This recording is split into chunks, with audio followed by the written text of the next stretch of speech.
Olá, meus amigos, graça e paz, tudo bem? Aqui é o Rafael, estou passando mais uma vez para compartilhar com vocês um verbete da enciclopédia Ellen G. White. Quero aqui apresentar, recomendamos a todos esse rico material, Enciclopédia Ellen G. White, publicada pela Casa Publicadora Brasileira. Os verbetes que aqui lemos, que compartilhamos, servem de subsídio para uma série de estudos maiores que temos feito tanto de forma virtual, aqui no canal, quanto de forma presencial, na Igreja Adventista do Centro de Vitória. E na igreja, nós temos apresentado uma série de estudos, um estudo por mês, e no final do ano iremos apresentar Daniel capítulo 11. É um dos capítulos mais desafiadores da Bíblia, sem sombra de dúvidas, né? Sobretudo a parte final desse capítulo. E aqui nós temos um verbete que traça um pouco ali da história da interpretação, né, desse capítulo na Igreja Adventista. Então, eu quero compartilhar com vocês a leitura aqui a partir da página 1219, vai até a página 1221. Está aqui na seção temática da enciclopédia Ellen G. White. Muito bem. Daniel 11 retrata um longo conflito entre os reis do sul e do norte, uma guerra que afeta o povo de Deus.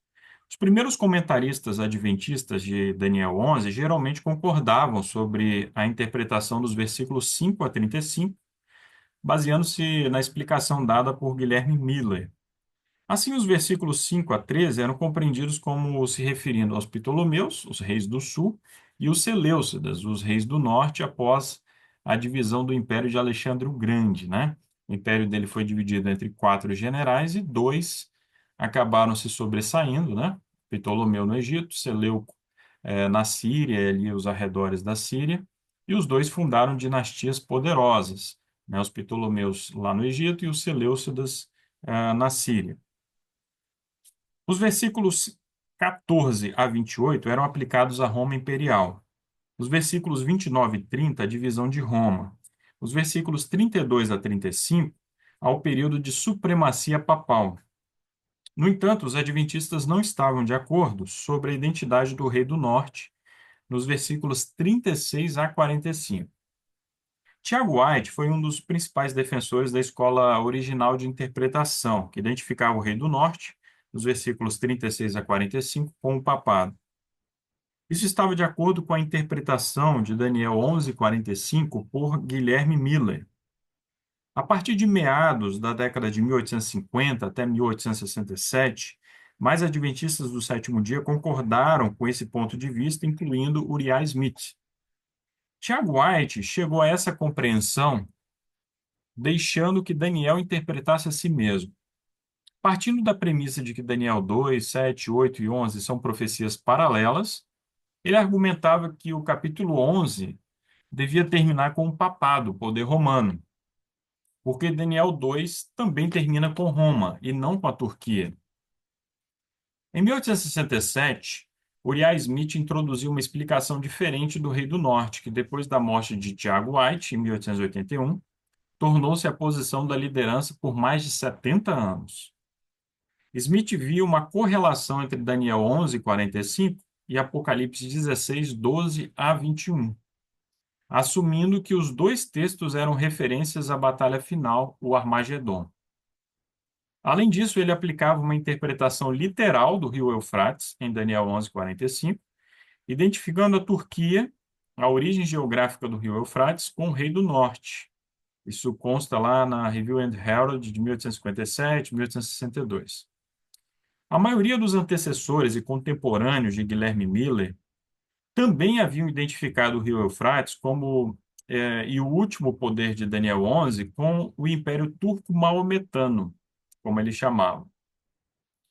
Para muitos, o significado da Turquia na profecia havia sido estabelecido na previsão de Josiah Licht, em 1838, da perda do poder do Império Otomano, em agosto de 1840, com base na aplicação do princípio dia-ano à sexta trombeta de Apocalipse 9.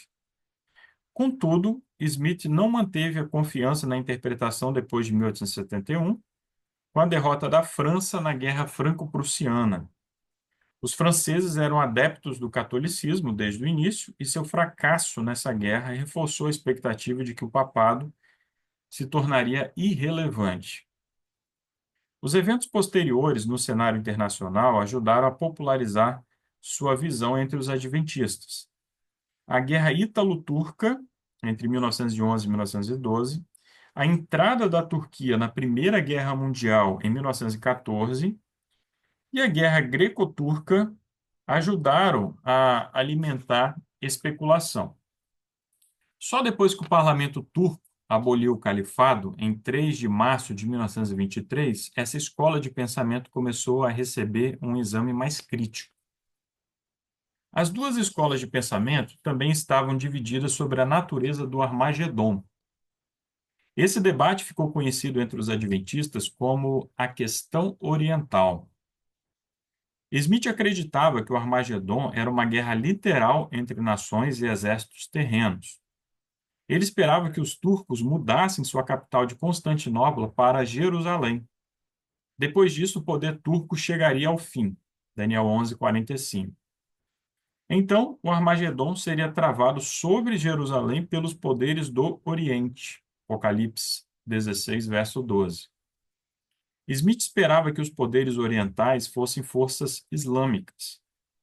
Outro intérprete adventista, Alonso Jones, propôs uma visão um pouco diferente, que essas potências orientais seriam militares ocidentais estacionados no extremo oriente. Por outro lado, Tiago White acreditava que o Armagedon seria uma guerra religiosa e espiritual entre os poderes do céu e da terra. Em todos os seus escritos, Ellen White comentou sobre Daniel 11 em apenas 3 lugares, todos originários, sem dúvida, da única declaração encontrada na Carta 103 de 1904. No texto, ela expressou sua convicção de que quase todo o capítulo havia se cumprido completamente. A escritora posicionou claramente a igreja de seus dias perto do fim de Daniel 11, e, portanto, próximo ao fim da história. Entretanto, ela nunca se aventurou a mais detalhes e aparentemente silenciou em relação à identificação do Rei do Norte. Ellen White não entrou na polêmica da época a respeito desse assunto. Aparentemente, a única vez que chegou perto desse debate foi quando lhe foi mostrado em visão que o marido havia cometido um erro ao confrontar Uriah Smith publicamente a respeito de sua interpretação sobre o Rei do Norte. Pode ser significativo que esses 3 comentários sobre Daniel 11 tenham sido publicados somente depois que seu marido morreu. A escolha do momento para divulgar essas opiniões pode mostrar que a autora resolveu evitar a aparência de parcialidade. Embora ela tenha sido reticente quanto a tomar uma clara posição pública sobre a identidade do Rei do Norte, um de seus comentários lança luz sobre a maneira de interpretá-lo nos versículos 40 a 45. Ellen White escreveu, abro aspas, grande parte da história que ocorreu no cumprimento dessa profecia será repetida. No versículo 30 é mencionado um poder que lhe causará tristeza.